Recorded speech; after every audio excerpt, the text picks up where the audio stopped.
Saya dari awal bilang sama Mas Prabowo, Mas, saya itu nggak penting saya jadi apa. Awal mula dulu sempat berbicara soal Kementerian Agama. Saya bilang saya itu nggak tertarik jadi menteri gitu. Saya hanya tertarik bagaimana kemudian memastikan program-program Pak Prabowo bisa dilaksanakan dengan baik, sehingga orang akan mempunyai kenangan yang sangat bagus tentang kepemimpinan Pak Prabowo. Lah tugas saya yang dari awal mendukung Pak Prabowo ini hari ini nggak usah rebutan jabatan, karena saya meyakini jabatan itu atau posisi itu akan mendekat atau bahkan akan diberikan kepada orang yang layak.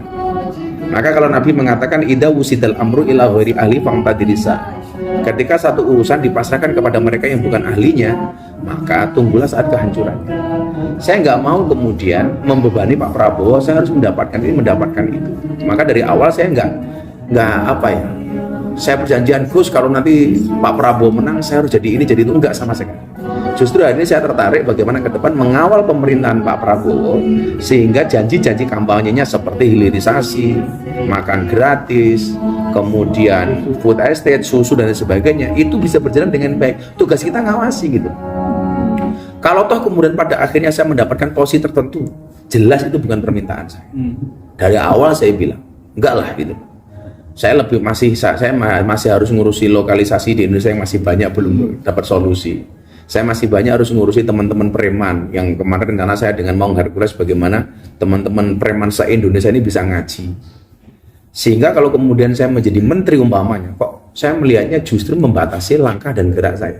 Kan nggak pantas masa Menteri Agama berusukan di lokalisasi, kan nggak pantas. Tapi di Tempo udah ada Gus nama Gus. Kalau itu di mana-mana, di mana-mana. Tapi siap nggak Gus kalau misalnya ditunjuk Gus? Saya nggak mau berandai-andai, saya nggak mau, kalau kata orang Jawa itu menggigih mongso, mendahului takdir, mendahului kehendak. Pak Prabowo aja masih bekerja sebagai Menhan.